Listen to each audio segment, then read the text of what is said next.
자, 이제 오늘 사도행전 우리 말씀 보는데 세 번째 순서입니다. 우리 지난주 두 번째 볼 때에 사도행전 1장 8절 오직 성령이 너희에게 마시면 너희가 권능을 받고, 이 부분을 우리들이 생각하고 한 절반 정도 살펴보고 시간이 다하지 못해서 좀 마쳤습니다. 이 사도행전 1장 8절은 우리가 복음을 전하고 교회 생활을 하고 선교를 하는데 가장 중요한 핵심이 되는 구절이죠. 그래서 이 구절은 우리 교회와 성도들이 마땅히 알고 있어야 되고 의미가 무엇인지 우리가 기억해야 되는 겁니다. 자, 지난주 우리가 오직 성령이 너희에게 마시면 너희가 권능을 받고 이렇게 말했습니다. 자, 너희가 권능을 받고, 이 권능을 헬라어로 디나미스라 그랬는데 이 뜻은 힘, 파워, 그리고 기술, 스킬 또는 권위, 오솔리티, 그리고 뭐 통제하는 거, 컨트롤하는 거, 핸들링하는 거, 이런 능력이라고 말을 했습니다. 그럼 이런 것들은 꼭 성령의 권능 받지 않아도 세상 사람들도 이런 권능, 이런 능력이 다 있단 말이죠. 세상 사람들도 힘이 있고 기술이 있고 스킬이 있고, 그죠? 기술이 있고, 그리고 오솔리티, 권위가 있지 않습니까? 아니 뭐 대통령의 권위는 하늘을 찌르는 것 아닙니까? 그리고 사람을 잘 핸들링하는 거. 아니 꼭 굳이 성령을 받아서 성령의 권능을 받아야 이런 파워, 이런 능력을 가질 것이냐? 세상에서도 되는데.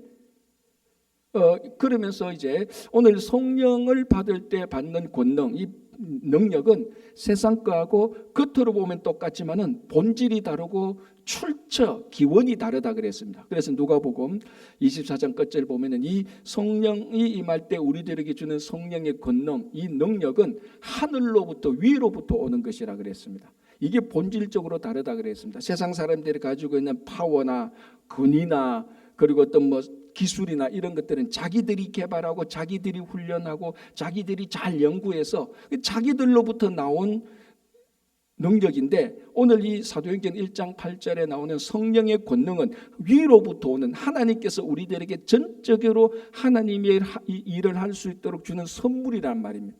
그런 차원에서 완전히 달랐다 그랬습니다. 이제 여기까지 이제 우리가 살펴봤고요. 그럼 이 성령의 권능으로 우리가 무슨 일을 하느냐? 이제 오늘 그것이 1장 8절에 너희가 성령의 권능을 받고 예루살렘과 온 유대와 사마리아와 땅끝까지. 자, 이거는 이제 예루살렘, 유대, 사마리아 땅끝까지 복음이 번져가는, 복음이 퍼져가는 그 순서와 동시성을 같이 말하고 있는데, 이제 우리가 앞으로 사도행전 28장까지 보면 이 포맷대로, 이 패턴대로 복음이 쭉쭉쭉쭉 이제 전파되어 나가는 것입니다. 이제 그것은 우리가 사도행전을 계속해서 보면서 이 구조를 우리가 알 수 있겠고요. 자, 그리고 난 다음에 성령의 권능으로 뭘 하느냐, 마지막에 됐죠. 내 증인이 되리라.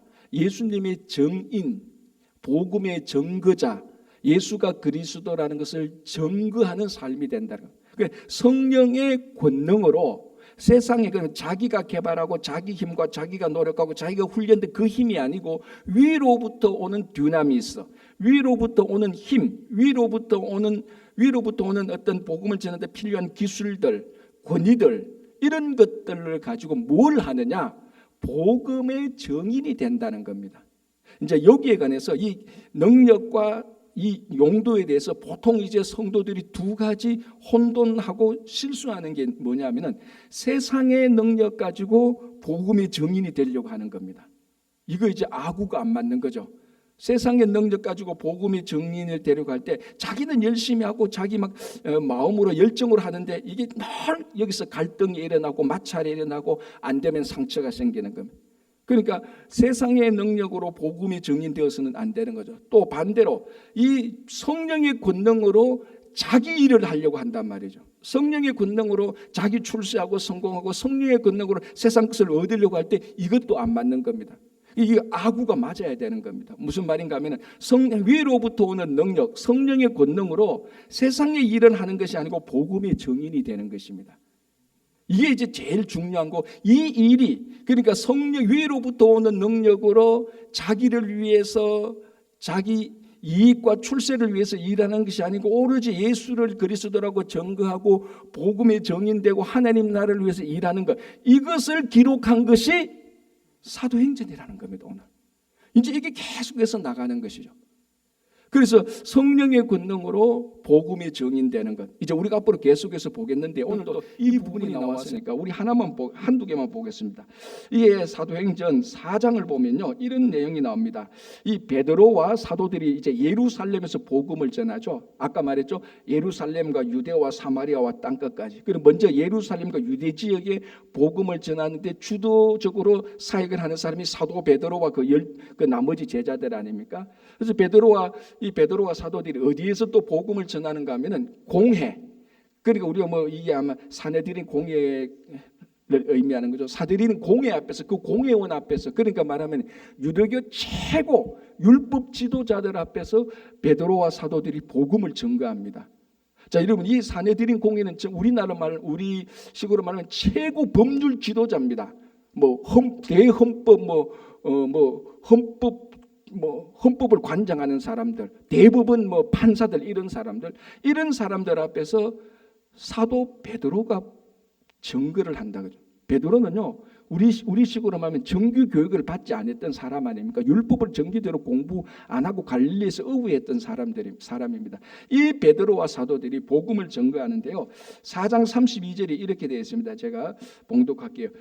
우리가 이 일에 대해, 여기서는 우리는 베드로와 사도들입니다. 우리가 이 일에 대해 증인이요라고 말합니다. 이 일은 복음이죠. 이 일에 대해 증인이요, 하나님이 자기에게 순종하는 사람들에게 주신 성령도 그러하다 하더라는 겁니다. 무슨 말인가 하면 베드로와 사도들이 증거했던 그 증거에 성령도 그게 맞다라고 했는 것이죠. 그러니까 베드로의 증거와 성령의 증거가 일치하는 겁니다. 자, 그러니까 이게 우리 뭘 알 수 있는가 하면 베드로와 사도들이 지금 성령의 권능으로, 그 두나미스라는 그 성령의 능력으로 공회원들, 가장 뛰어난 율법 지도자들 앞에서 예수가 그리스도고 복음이다, 이것이 예수를 믿는 것이 구원이다라는 그 복음을 선포했다는 겁니다. 자, 이게 바로 가장 대표적으로 성령의 권능으로 예수 그리스도의 증인이 되는 케이스입니다. 자, 이러니까 이 공회원들이 어떡합니까? 그 말을 들었을 때 얼마나 자존심이 상하겠습니까? 저 갈릴리에서 어부나 하던, 죄송합니다, 세상 말로 일개 어부 나부랭이 정도밖에 안 되는 사람이 율법 최고 지도자들 앞에서 막 그 예수를 증거하고 복음이 이렇고 율법이 이렇다고 말하니까 이 사람들이 자존심이 굉장히 상했던 거예요. 그래서 어떻게 했습니까? 죽이려고 했다는 거죠. 얼마나 그들의 감정이 상했는가 하면 죽이려고 했는데 그게 뜻대로는 되지 않아서 어떻게 합니까? 채찍질로 때리고 능욕을 해서 그냥 쫓아보내는 겁니다. 그래서 베드로와 사도들이 복음이 증인되다가 채찍질을 실컷 당하고 능욕을 당했다고 하면 온갖 조롱과 멸시를 다 당했죠. 자, 이제 그 부분에 대해서 사도행전 5장 14절이 이렇게 증가합니다. 사도들은 그 이름을 위하여, 그 이름이 누구 이름이죠? 예수 이름이죠. 사도들은 그 이름을 위하여 능욕받는 일에 합당한 자로 여기심을 기뻐하면서 공회 앞을 떠나더라 되어 있습니다. 자, 공회 앞에서 복음을 전했는데 죽을 뻔했는데 사정이 여의치 못해서 죽지는 못했습니다. 그래서 채찍질을 실컷 당하고 능욕당하고 공회 앞에서 쫓겨났는데 베드로와 사도들이 이런 자기들이 당한 일에 대해서 뭐라고 생각한다고요? 우리가 예수 이름을 전하기 위해서 이 고난받는 거 합당하다라고 생각했습니다. 그리고 뭐라고? 기뻐했다라고 말을 하는 거예요. 자, 이게 바로 성령이 우리에게 임할 때 주는, 우리에게 나타나는 성령의 능력입니다, 여러분.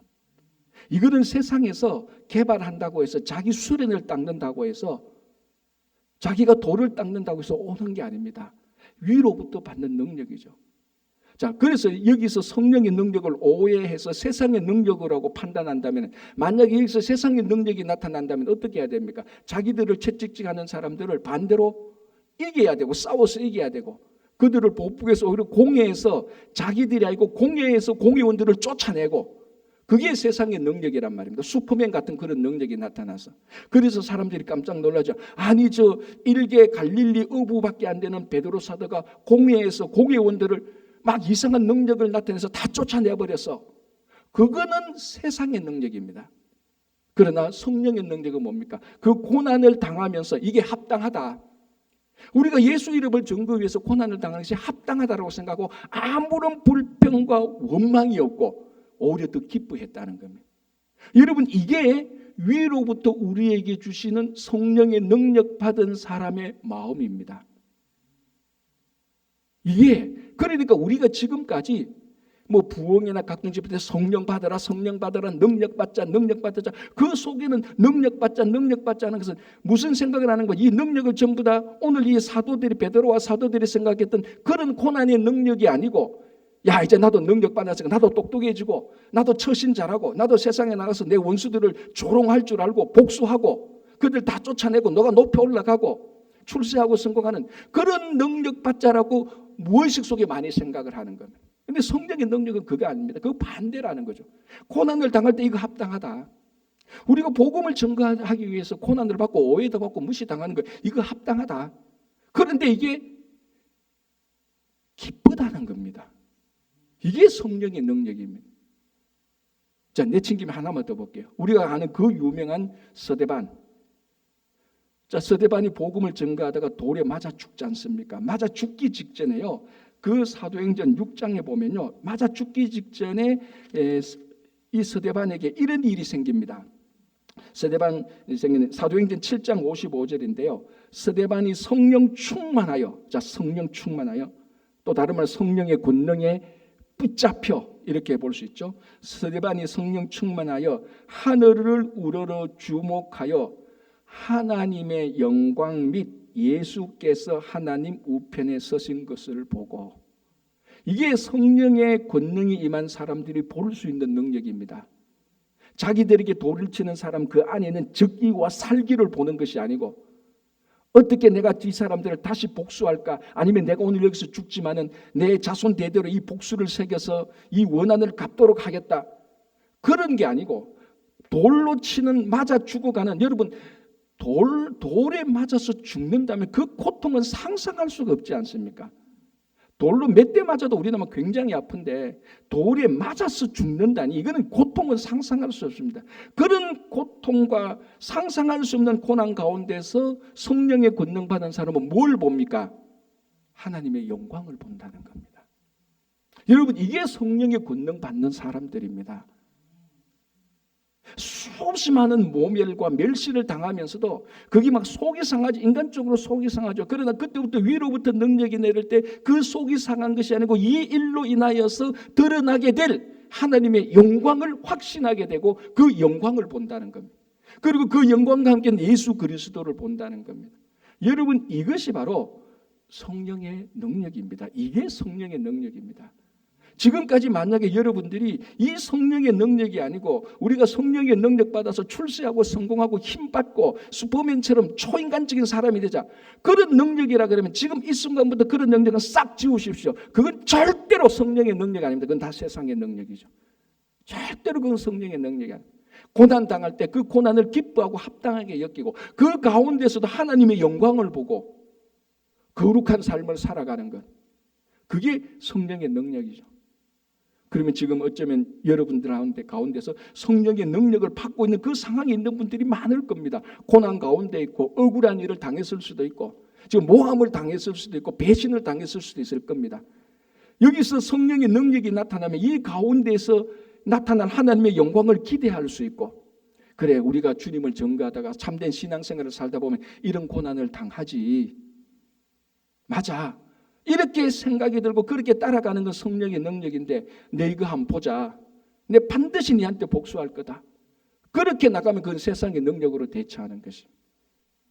여러분, 뭐 우리에게 성령의 능력이 임한다고 해서 물론 때로는 불같이 몸이 뜨거워지는 그런 체험이 분명히 있습니다. 제가 그걸 부인하는 건 아닙니다. 그러나 성령이 임할 때마다 불같이 뜨거워지고 막 여기에서 막 거룩한 형상이 나타나고 사람들이 날 볼 때 막 어마무시한 힘을 가지고 있는 그런 성령의 능력은요, 거의 없습니다. 하나님께서 특별히 필요할 때, 하나님의 가장 예외적인 경우로 그런 초자연적인 능력도 나타나기는 하지만 우리 일상적인 삶 속에서 나타나는 성령의 능력은 오늘 스데반 집사가 본 하나님의 영광을 보고 베드로와 사도들이 고난 당해도 합당하고 그걸 기뻐하는, 그것이 성령의 능력인 것입니다.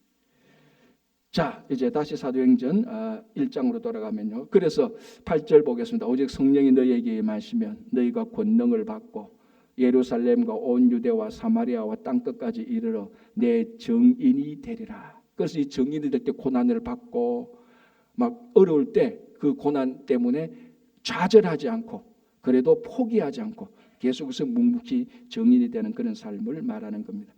자, 9절 이 말씀을 마치시고, 자 이게 이제 우리가 말하는 지상 명령이죠. 예수님께서 이 땅에서 살아계셨을 때 하셨던 마지막 말씀입니다. 이 말씀을 마치시고 그들이 보는데 올려져 가시니 구름이 그를 가리어 보이지 않게 하더라. 자, 10절하고 11절 중간까지 좀 보겠습니다. 올라가실 때 제자들이 자세히 하늘을 쳐다보고 있는데 흰옷 입은 두 사람이 그들 곁에 서서 이르되 갈릴리 사람들아 어찌하여 서서 하늘을 쳐다보느냐라고 말을 하고 있습니다. 자, 이게 성천이죠, 그죠? 우리가 사도행전 1장 지금 계속해서 보는데 이 누가복음과 사도행전 동일한 저자 누가가 예수님의 성천 하늘로 올라가는 것에 대해서 굉장히 중요한 사건으로 우리들한테 기록하고 있습니다. 자, 성천은 쉽게 말하면 이 땅에서 벗어나서 하늘로 올라가는 겁니다. 자, 그런데 여기서 중요한 것은 하늘이 어떤 곳이냐라는 질문입니다. 하늘이 어떤 곳입니까? 예, 이제 정확히 말하면 여기서 말하는 하늘로 올라갔다 말하는데 하늘은 물리적인 장소를 말하는 것이 아닙니다. 이제 주일학교 학생들은 그렇게 생각하죠. 예수님이 하늘에 올라가셔서 그럼 하늘 어디쯤입니까? 비행기 타고 가면 그 하늘에 도착할 수 있을까? 로켓을 타고 가면 하늘로 올라갈 수 있을까? 나 예수님 만나고 싶어. 나 높이 뛰어볼래. 그렇게 사람이 어떤 물리적인 힘, 어떤 과학적인 힘, 인간적인 모든 힘을 총동원해서 도착할 수 있는 어떤 공간, 그걸 말하는 하늘이 아니죠. 여기서 말하는 성천했다라고 말할 때 하늘은 하나님이 계신 곳, 하나님의 보좌와 하나님의 영광이 계신 곳, 궁극적으로 나중에 우리가 이 땅에서 사명을 다 마치고 우리도 돌아가는 곳. 그런데도 여전히 어떤 사람은 이 우주에 그런 공간이 따로 저장되어 있을 것이라고 생각하는데 그런 물리적인 장소가 아닙니다. 이 장소에 대해서 성천하는 이 장소, 하늘의 장소에 대해서 가장 많은 그곳이 어떤 곳이냐를 보여주는 게 바로 요한계시록이 아닙니까? 특별하게 요한계시록은 하늘의 모습들을 우리들에게 좀 많이 보여주고 있습니다. 그 대표적으로 요한계시록 4장이죠. 우리가 지난 수요일 날 요한계시록 마지막 약간 볼 때도 제가 언급했지만 이 요한계시록 4장은 하나님께서 요한계시록을 주셨던 사도 요한에게 이리로 올라오라라고 말을 합니다. 그때서 몸이 슝 올라온 것 아닙니다. 한산 가운데서 마치 성천하듯이 산상 가운데서 사도 요한이 올라가서 그 하늘을 보게 되는 겁니다. 거기엔 하나님의 보좌와 어린 양이 같이 있었습니다. 예수님의 성천 장소죠. 자, 다시 말하지만 성천 제가 장소라고 말을 하지만 물리적인 장소를 말하는 게 아닙니다. 그래서 그곳을 찾으려고 티켓팅을 마련하고 그런 게 필요가 없습니다. 그 장소에 갔는데 우리가 잘 아듯이 24장로들이 면류관을 쓰고 흰옷을 입고 정말 하나님의 보좌 앞에 들러서 영광과 찬양을 드리는 그 거룩한 장소. 그리고 좀 표현을 인간의 언어로 표현을 한다고 표현했는데 그 앞에는 수정같이 맑은 바다가 쫙 펼쳐져가 있고 그리고 요한계시록 21장 22장을 보면 그게 또 새하늘과 새 땅으로 나타나고 새 예루살렘으로 나타나는 것. 예를 들자면 새 예루살렘 보면 문이 12개가 있는데 그 문 하나하나가 진주입니다. 통째 진주예요. 그냥 우리 교회 지금 에베소 저 뒤에 문이 있지 않습니까? 저거 하나가 그냥 다 여러분 진주라고 생각해 보십시오. 갑자기 이제 하늘 날아가고 싶죠. 그때까지는 별 생각 없는데 저는 문 12개가 다 그냥 진주래요. 그리고 바다는 다 정금 같은 유리로 되어 있습니다. 그래서 우리가 좀 우스갯소리로 이렇게 말하죠. 하늘 날아가면 뭐가 제일 귀하다고? 돌이 제일 귀합니다. 왜? 돌이 없으니까 희귀성이. 자, 바로 이런 곳입니다. 이게 물리적인 장소가 아니고 그러니까 무엇인가 우리말로 하면 가장 거룩하고 영광이 가득한 세상적인 말로 좀 양념을 치자면 휘황찬란한 곳입니다. 이 땅에서는 도저히 경험할 수 없는 이 땅에 어떤 신비한 곳을 가도 이 땅에 어떤 위대한 건축물 공간 안에 들어가도 비견할 수 없는 인간의 상상의 이상을 초월하는 영광과 거룩함이 있는 그곳이 하늘인데 그곳에 예수님께서 올라가셨다는 겁니다.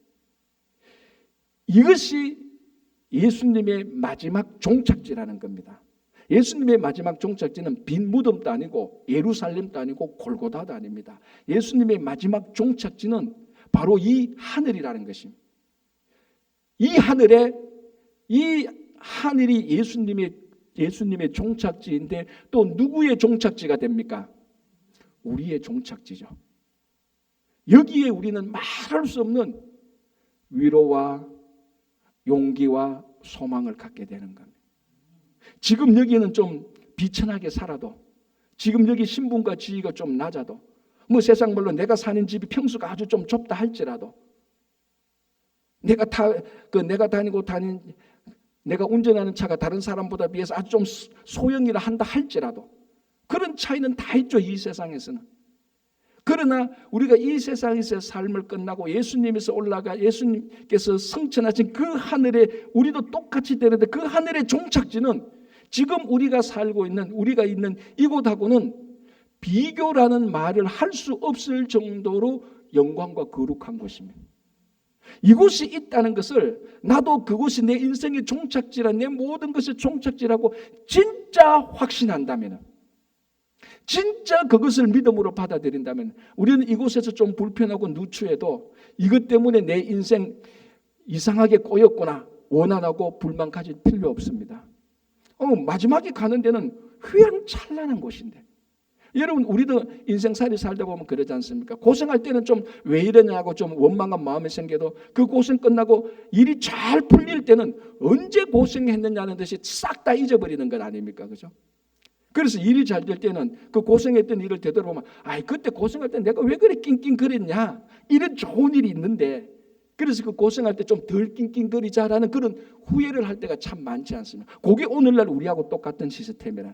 우리에겐 하늘에는 말할 수 없는 영광된 장소가 있는데 지금 우리 삶이 좀 누추하고 좀 내 일대로 안 된다고 낑낑거릴 필요가 없다는 거죠. 없다는 거죠. 그걸 오늘 예수님께서 성천하심으로 내가 가는, 예수님이 가는 마지막 종착지도 우리와 종착지도 똑같다라고. 그래서 오늘 본문에서는 왜 자꾸 하늘이라고 말을 하느냐, 이것이 예수님의 종착지이지만 우리의 종착지하고 똑같다는 것이. 그래서 이 땅에서 좀 일이 좀 안 풀려도 지금 내가 뭐 이래서 하는 게 다른 사람하고 인간적으로 비교해서 좀 낮다고 할지라도 우리는 전혀 좌절하거나 실망할 필요가 없다는 겁니다. 우리의 종착지는 예수님이 함께 계시는, 예수님이 먼저 가신 하나님이 함께 계시는 그곳이기 때문입니다. 자, 10절 볼게요.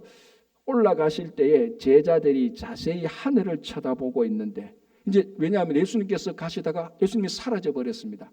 계속해서 하늘을 쳐다보죠. 성천한 장소 그 방향을 보고 있는데 흰옷 입은 두 사람, 이제 누가복음에도 보면 천사를 이렇게 사람의 형상으로 된 것으로 표시를 하고 있습니다.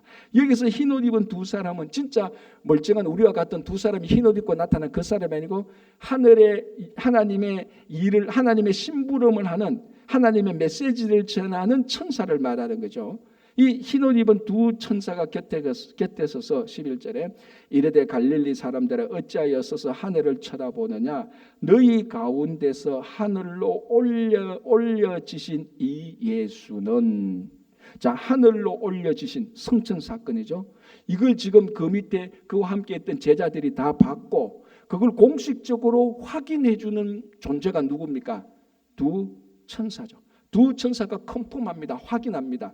자, 이제 너희들이 보았다시피 이 예수는 하늘로 올려졌다라고 두 천사가 선포를 하는 겁니다. 왜 우리도 그랬지 않습니까? 법정에서 막 재판하고 막 이렇게 말해도 결국은 마지막에는 재판관이 선포를 해야 거기서 결정된 것이 효력을 발생합니다. 선포하기 전까지 물론 그렇게 될 거라고 다 무죄가 됐네 다 그렇게 하더라도 재판관이 무죄라고 선포하기 전까지는 무죄가 난 게 아니에요. 선포를 해야 되지. 자, 오늘 이 보면은 두 천사가 예수께서 하늘로 올려지셨다라고 성천을 선포하는 겁니다. 성천을 증거하는 거죠. 자, 간단하게 우리가 예수님의 삶을 한 1, 2분간 우리 성경 공부 한번 해봅시다. 누가복음, 사도행전을 기록한 누가가 기록한 누가복음을 보면요, 누가는 어떻게 기록하는가 하면요, 예수님께서 탄생하실 때에 이 탄생의 소식을 선포한 존재가 누굽니까? 천사입니다. 누가복음은 마리아에게 와서 제일 먼저 가버린 마리아에게 말합니다. 너가 아기를 가질 것이다. 예수님의 탄생, 동정녀 탄생을 천사가 선포했어요.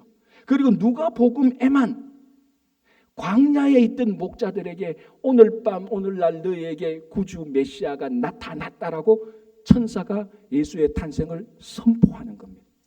그리고 예수님의 탄생 때 천사가 와서 메시아가 탄생했다라고 공식적으로 선포를 하는 겁니다. 첫 번째. 두 번째, 예수님께서 부활하셨을 때에 안식 후 첫날, 그러니까 부활절 오늘 주일에 그날에 예수님의 무덤을 찾아왔던 그 여인들에게 두 사람의 천사가 아니지 두 천사가 똑같이 선포합니다. 너희가 왜 여기서 예수를 찾느냐? 예수는 갈릴리로 가셨다. 부활해서 갈릴리로 가셨다. 천사가 예수의 부활을 선포합니다. 세 번째, 오늘 이 본문에 예수님께서 뭘 이제 선포합니까? 하늘로 올라갔다. 보십시오. 예수님께서 이 땅에 오셨고 부활하셨고 성천하셨다는 것을 다 누가 선포합니까? 천사가 다 선포를 해요. 요때마다 나서 천사가 다 선포를 하고 있는 겁니다. 자, 그런데 오늘 사도행전을 기록한 사람은 누가고 누가복음을 기록한 사람도 누가인데 우리가 알고 있는 바에 의하면 아마 이것이 거의 정확할 건데 누가는 의사입니다. 우리 바울의 편지에 보면 의사 누가라고 말을 하고 있거든요. 의사 누가인데 그리고 이 누가복음도 보고 사도행전을 보면은 누가복음 의사 누가가 복음서를 기록하고 사도행전을 기록하는 특징을 보면 굉장히 철저하게 논리적이고 합리적이고 이성적입니다. 다른 복음서에 비해서.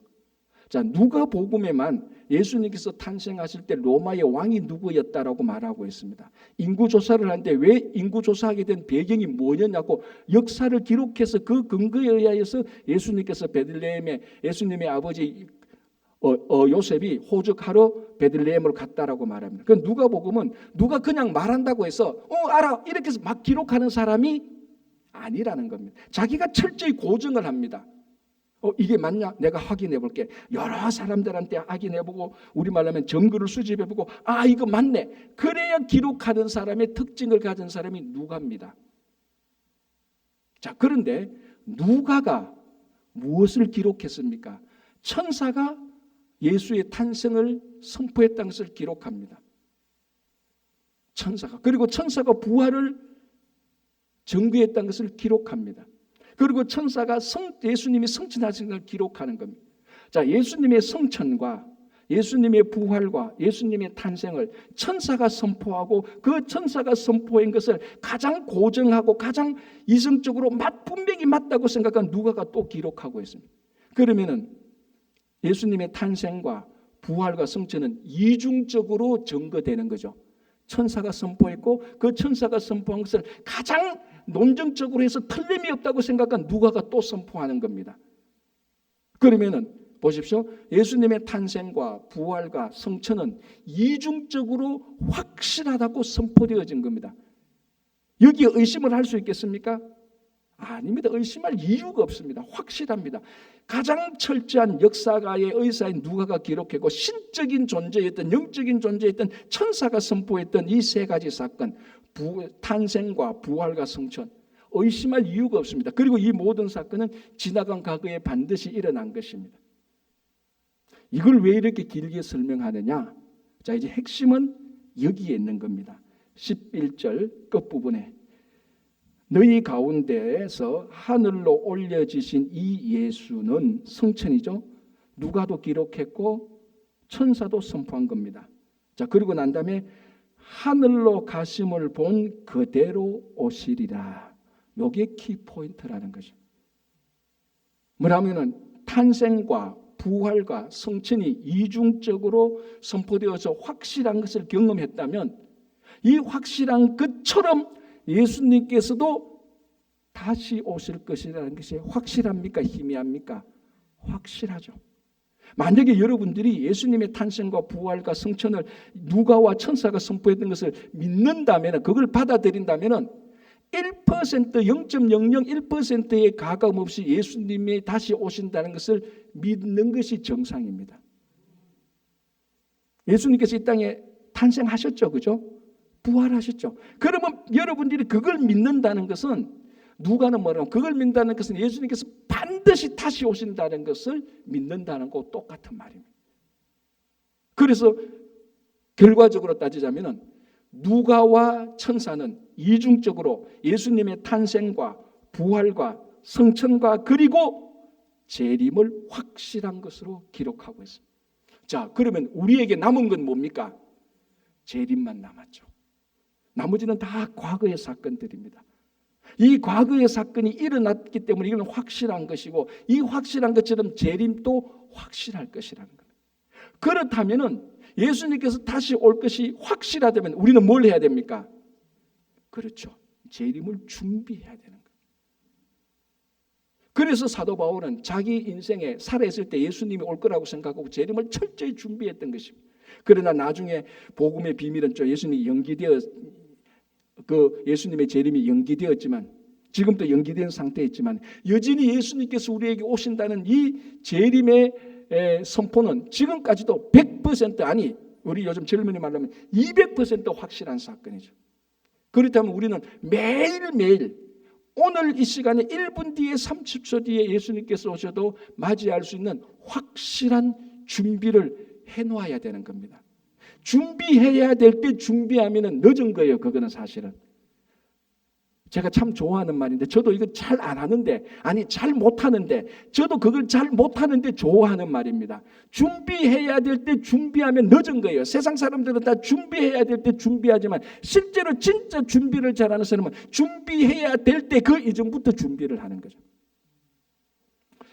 미국의 어느 기계 선반 공장에서 사람들이 이제 월, 화, 수, 목, 금 일을 하죠. 그래서 이제 6시가 퇴근 시간입니다. 이제 선반 작업을 하는 그 이제 일꾼들 가운데 이제 하루는 누가 가장 먼저 정시에 일을 마치고 퇴근을 빨리 하느냐, 퇴근 빨리 하기 시합을 했습니다. 그래서 꼴찌로 퇴근하는 사람은 우리 다 저녁을 사라, 이렇게 했습니다. 그런데 이제 그 선반 이제 그 작업장 구조가 어떻게 되는가 하면, 여기 이제 일터가 있고 선반 작업을 합니다. 일터 옆에 이제 마치 우리 교회를 따지자면 이쪽에 이제 출입구입니다. 이쪽으로 나가면은 이제 공장 밖이죠. 요 문이 있고, 그래서 사람들이 요 출입구로 들어와서 여기 공장 작업장이 있고, 보통 이제 있으면 옷 갈아입는 옷장이 있지 않습니까? 옷장은 저 멀리 있어요. 구조가 하여튼. 그래서 옷장이 저 멀리, 거기서 옷을 갈아입고 작업복을 갈아입고 여기 와서 일을 다 하고, 일을 다 마치면 다시 옷장에 가서 작업복을 벗고 자기 옷을 입고 이쪽 와서 또 이제 이 공장을 나가면 퇴근이 되는 겁니다. 이제 그런 시스템에서 이제 퇴근을 누가 가장 빨리 하느냐, 꼴찌하는 사람이 밥 사주기, 이런 게임을 벌였습니다. 자, 그러니까 이제 6시 퇴근이니까 전부 다 5시 50분 되면 이제 제일 관건이 뭡니까? 빨리 가서, 제일 관건이 저 멀리 있는 옷장에 빨리 가서 작업복을 갈아입고 평상복을 입고 여기까지 와서 출입구로 나가는 게, 그게 제일 관건입니다. 손 씻고 이거는 금방 씻으니까. 이제 일꾼들이 이제 5시 50분 된 거 전부 다 눈치를 보는, 그건 이제 6시가 딱 돼야 움직여야 됩니다. 왜냐하면 6시까지는 일하는 시간이니까, 그 이전부터 뭐 옷장에 가거나 손을 씻으면 다 반칙으로 이제 자기들이 규정을 정했단 말이죠. 그래서 6시 55분, 56분, 57분, 57분 되니까 다 이제 빨리, 관건은 뭐냐, 빨리 옷장에 가서 옷을 빨리 갈아입고 와야 그거 하면 이제 1등을 할 수 있는, 먼저 나갈 수 있으니까. 그러니까 55분, 56분, 57분, 58분 사람들이 이제 일하다가 손을 다 놓고 빨리 옷장을 다 보고 있는데, 탐은 여전히 자기 일을 하고 있어요. 퇴근할 생각을 안 해. 아니, 다른 사람은 이미 살짝 가서 손을 다 씻고 있는데 59분 됐는데 여전히 탐은 준비를 안 해. 그래서 사람들이 탐 제가 오늘 밥 살려고 작정했거나 꼴찌구나 생각하고 6시 땅 되자마자 나머지 사람들이 다 어디로 몰려갑니까? 우르르 저기 있는 옷장으로 가는 거예요. 왜냐하면 작업복을 갈아입어야 되니까, 작업복을 갈아입고 자기 옷을 입고 다시 와서 나가야 되니까. 우르르 다 간 사이에 탐은 딱 이때는 어떻게 했는지 압니까? 긴 작업복 있잖아요. 지퍼를 쫙 내리니까 안에 자기 평상복이 있는 거야. 그대로 나가버려서 1등을 했다는 거예요. 이 뭘 말하는 겁니까? 다 준비된 거예요. 이미 다 준비해 놓은 거예요. 6시 퇴근이라는 것을 확실하고 오늘 이 6시 퇴근하면 나는 간다는 것을, 옷을 갈아입는다는 것을 다 안에, 겉으로는 하나도 준비 안 된 것 같은데 안에 지퍼만 딱 내리고 보니까 평상 보여. 그러니까 자꾸 뽑고 그냥 나가서 꼴찌할 거라고 예상됐던 탐이 1등을 했다는 거예요. 그래서 제가 말하지 않습니까? 준비해야 될 때 준비하면 이미 늦은 거다. 준비할 때 준비하는 것이 그 전에 준비해야 돼. 예수님께서 언제 오실지 모르잖아요. 왜 여러분들이 여기 아멘 안 하는 줄 아십니까? 언제 오신지는 모르는데 오늘 내일 몇 년 동안은 안 올 거라고 다 확신하기 때문에 언제 오실지 모르잖아요. 그러니까 아멘이라고 말 안 하는 거예요, 사실은. 진짜로 믿음으로 오늘 밤에도 오실 수 있다고 확신하는 사람은 언제 오실지 모르잖아요. 그러면 아멘이라고 할 겁니다. 여러분 언제 오실지 모르잖아요 말하니까 아멘 안 하는 이유가 뭡니까? 언제 오실지 대략 안다는 거예요. 예, 아마 10년 내로는 안 올 거라고 생각하거든. 어쩌면 그게 맞을 수도 있을 겁니다. 그러나 중요한 것은 우리 신앙의 태도는 10년 후에 20년 오늘 아니요 그게 아니고 오늘 예수님께서 오신다면 내가 정말 맞이할 준비가 되어 있느냐, 그거를 묻는 겁니다. 6시 딱 되면요, 예수님께서 딱 나타나시면 작업복 딱 지퍼만 딱 내리면 예수님 맞이할 수 있도록 우리는 준비가 되어 있어야 되는 거예요. 매일매일 겉으로 보면 일상적인 삶을 살고 있지만 그 안에는 예수 그리스도로 옷 입고 예수님께서 오시면 그 예수 그리스도 옷 입고 주님을 영접할 수 있는 준비가 되어 있어야 되는 거예요. 왜? 성천, 부활, 탄생이 100% 확실한 것처럼 재림도 100% 확실하기 때문에. 자, 12절, 13절, 14절 이제 예수님께서 성천하시고 예수님의 마지막 명령을 받은 제자들이 첫 번째로 무엇을 하느냐를 보여주는 겁니다. 자, 12절 볼게요. 제자들이 감람원이라 하는 산으로부터 예루살렘에 돌아오니 이 산은 예루살렘에서 가까워 안식일에 가기 알맞은 거라. 자, 성지순례 가면 여기 감람원이 있고 동쪽에 감람원이 있고 바로 그 맞은편에 예루살렘 성전이 있어요. 그러니까 걸어서 금방 갈 수 있어요. 그러니까 이 사람들이 지금 감람산에 있다가 예루살렘으로 옵니다. 왜냐하면 예루살렘 성전 그 옆에 큰 다락방이 있거든요. 이제 그 다락방의 정확한 장소는 모르지만 성지순례 가면 이곳이라고 추정되는 장소는 있습니다. 오늘 그곳에 이제 120명이 모이기 시작하는 겁니다. 왜? 예수님께서 말씀하셨잖아요. 이제 이스라엘의 회복 기다리지 말고 성령을 기다리라 그랬습니다. 그래서 성령을 기다리기 위해서 그 사람들이 120명, 15절에 보면은 모인 무리의 수가 약 120명이었더라고 말합니다. 120명이 모입니다. 감람원에 있다가 예루살렘 성전 그 옆에 다락방, 이게 이제 우리 마가의 다락방이라고 알려졌죠. 그러니까 이 사람들의 다락방은 우리가 생각하는 다락방하고 완전히 다릅니다. 우리가 말하는 다락방은 집에 옥탑방 비슷한데 그 들어가면 한 2명, 3명밖에 못 되지만 이 사람들의 다락방은 우리가 말하는 다락방 자체가 다른 거예요. 그냥 높은 지붕 같은데 아니면 안쪽에 큰 실내에 있는 광장 같은 곳이에요. 오히려. 자, 거기에 이제 사람들이 모이기 시작합니다. 누가 모였느냐? 13절을 보면 11명의 제자들이 다 모였습니다. 이름을 탁탁 기록하고, 이 이름이 뭡니까? 출석부 같은 거예요, 마치. 다 모였어요. 그리고 14절을 보면 여자들, 이 여자들은 누구냐면은 평소에 늘 예수님을 따라다녔던, 우리 말하면 여자 제자들입니다. 갈릴리로부터 예루살렘까지 따라왔던 사람들, 그리고 예수님이 십자가에 달렸을 때 그 함께 있었던 사람들, 몇 명인 정확히는 몰라도 우리가 이름 몇 명은 나오죠, 그죠? 자, 그 중에 여자들과 예수의 어머니 마리아와 예수의 아우들과 더불어 아우들도 나타났어요. 자, 그러니까 우리가 알고 있지 그 마가의 다락방에 모을 수 있는 120명은 다 채웠습니다. 뭘 말하는 겁니까? 모을 수 있는 사람들은 다 모였다는 겁니다. 이제 더 모여도 거기 거기에 들어오지도 못하는 겁니다. 그래서 11명의 제자들을 다 기록합니다. 자, 우리 예수님께서 말씀하셨다. 이제 성천할 수가 없다. 우리가 성령을 기다려야 된다. 그러니까 한 명도 이런 핑계 저런 핑계 대고 세상에 나가지 않고 모였다는 겁니다. 이게 중요하죠. 단 한 명도 이 핑계 저 핑계 안 됐다는 겁니다. 이게 오늘날 모이자면요, 왜 그래? 없던 일도 막 생겨. 그 일이 사실인지 아닌지는 모르겠지만 우리는 너무 많은 세상의 핑계를 가지고 주님의 모임을 소홀히 하는 그런 경향들이 있습니다. 특별히 이제 코비드 끝난 다음에 모임에 대한 생각이 많이 사람들이 달랐지 않습니까? 오늘 이 모임은요, 사도행전에 나타나는 가장 첫 번째 원시적인 공동체, 가장 기초적인 공동체의 모습을 보여줍니다. 첫 번째가 뭡니까? 모일 수 있는 사람은 다 모였다는 겁니다. 공동체의 가장 기본이 뭡니까? 사람들이 모이는 거죠. 그거 안 모이면은 아무리 뭐라 그래도 그건 공동체가 안 됩니다. 그래서 이렇게 목회라고 다른 걸 보면 제일 좋은 분이 누구예요? 출석 잘하는 사람. 항상 모이자 그러면 항상 모이는 분. 이런 핑계 저런 핑계 안 되시는 분. 그래서 이분들이 다 모였습니다. 자, 두 번째 뭐 합니까? 14절에 여자들과 예수의 어머니 마리아와 예수의 아우들과 더불어 마음을 같이 하여. 자, 가장 기초적인 공동체입니다. 이제 이 기초적인 공동체가 사도행전에서 계속해서 이제 나타나는데 모든 기초는 여기에 다 있습니다. 이 공동체에 다 있습니다. 첫 번째는 다 모였다. 두 번째는 뭡니까? 모인 사람들이 마음을 같이 했다는 겁니다. 이게 모든 신앙 공동체의 기초 중에 기초 중에 기초죠. 사람들이 모였다면 마음을 같이. 이 마음은 무슨 마음입니까? 약속하신 성령을 기다리는 마음. 이제는 이스라엘의 독립을 기다리는 마음이 아니에요.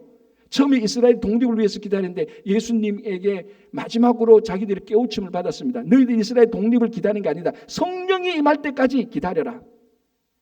그리고 때와 기한은 언제일지 모르니까 성령이 임할 때까지 그냥 약속하신 것을 받을 때까지 예루살렘 떠나지 말고 여기 있으라 했기 때문에 이 예루살렘에서 다 모였습니다. 한 마음, 무슨 마음? 성령을 사모하는 마음으로 다 모였다는 거예요. 자, 여러분, 사도 바울이 보낸 편지들이 많지 않습니까? 로마서, 고린도전서, 후서, 빌립보서, 에베소서 많습니다. 그 편지들은 각각 그 교회와 교인들의 상황에 맞는 메시지를 줍니다. 그죠? 그리고 이제 그 교회들이 문제가 많으면 그 문제는 이렇게 해결하면 된다라는 메시지를 주고 잘하고 있는 건 너희들이 잘하고 있다 칭찬하고 계속해서 잘하라. 너희 소문이 막 퍼지고 있고 나도 그 소문을 들으니까 우리가 너무 기쁘고 힘이 좋다. 힘이 난다. 그런 이제 얘기를 하는 거죠. 그런데 이제 문제가 있는 교회에 가장 많은 문제가 뭐였겠습니까, 여러분? 로마서로부터 사도 바울이 썼던 마지막 편지 디도스까지, 마지막 그 편지까지, 디모데후서까지, 디모데후서 디도스까지 하나 되는 문제였습니다. 바울이 쓰는 편지 가운데. 로마서 물론 정도 차이는 있습니다. 로마서 14장 15절 가면은 믿음이 강한 자와 믿음이 약한 자 사이에 믿음이 강한 자는 약한 자를 무시했고 약한 자는 강한 자를 업신여겼습니다. 비판했습니다. 그런 갈등이 있었습니다. 가장 많은 갈등이 뭡니까? 하나가 안 되죠. 고린도 교회 네 당파가 갈려서 교회가 분열되기 일보 직전이죠. 빌립보 교회는요, 아예 사도 바울이 두 여인의 이름을 말합니다. 혹시 기억납니까? 유니게와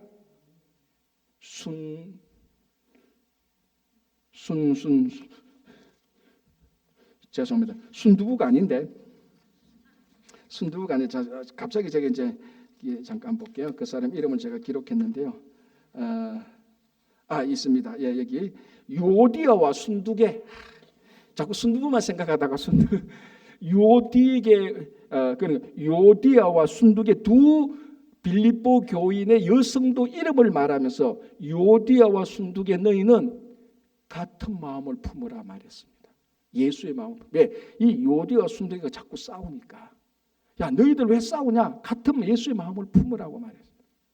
에베소 교회는요, 사랑으로 서로 용납하라 그랬습니다. 뭘 알 수 있습니까? 지금 여기 사랑이 안 돼서 서로 용납하는 사람들이 갈등이 하나가 안 되는 것을 알 수 있습니다.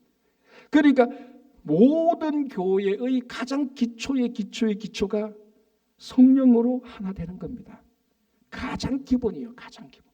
근데 그 가장 기본은 오늘 이 처음 모인 공동체에서 그 사람들이 마음을 같이 했다는 참 아름다운 거죠. 그리고 마지막으로 하나 더 뭐 했습니까? 오로지 기도에 힘쓰더라. 자, 모임을 중요시했고요. 자기들이 모여서 어떻게 삽니까? 마음을 같이 했고 가장 먼저 했던 공동체의 사역은 기도였습니다, 여러분. 그래서 우리가 속한 교단의 미국 장로교회는 강력하게 권면하는 게 뭔지랍니까? 여러분들이 모였을 때는 반드시 기도로 시작하고 기도로 마치라는 게 우리 헌법 규례서에 나와 있어요. 물론 그거 안 했다고 해서 뭐 징계 주고 그건 아닙니다. 강력히 권면하는 것이 여러분들이 모였을 때는 기도로 시작하고 기도로 마치십시오라는 권면이 있어요. 참 아름다운 권면이죠, 그죠? 자, 여러분, 누가복음에만 나타나는 예수님께서 사역을 하시기 전에, 일을 하시기 전에 뭘부터 했는 줄 아시죠? 기도부터 하셨다는 거 아시죠? 예수님께서 세례 받으실 때 기도하셨고요, 기적을 베풀 때 기도하셨고요, 변화산에 올라갔을 때 기도하셨고요, 제자들을 선택할 때 기도하셨고요, 십자가 달리기 전에 기도하셨고요, 항상 기도를 했어요. 여러분 가만히 생각해 보세요. 우리가 교리적으로 예수님은 삼위일체에 의하면 하나님과 본질상 동등하신 분이에요. 이 말은 뭔가 하면은 하나님 본질상 동등하면서 하나님과 같은 성품과 같은 능력을 가지고 계세요. 여러분, 하나님이 성부 하나님이 기도하십니까? 여러분, 성경 어디를 봐도 하나님이 기도했다는 내용은 없습니다. 그죠? 하나님은 기도를 받으시는 분이지 하나님은 기도를 안 합니다. 당연하죠. 성부 하나님은 기도의 대상이지 기도를 하는 분이 아닙니다.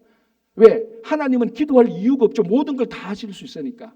그런데 성자 하나님 예수 그리스도도 성부 하나님과 동일한 능력을 가지고 계셨음에도 불구하고 예수님께서는 이 땅의 모든 일을 하실 때에 기도부터 했습니다. 그런데 왜 우리들은 기도부터 안 하죠? 왜 우리들은 기도는 하다가 안 되면 하는 게 우리는 기도 아닙니까? 그것도 좋아요, 진짜로. 하다가 안 되면 기도라도 하는 거 그것만 해도 참 감사해요.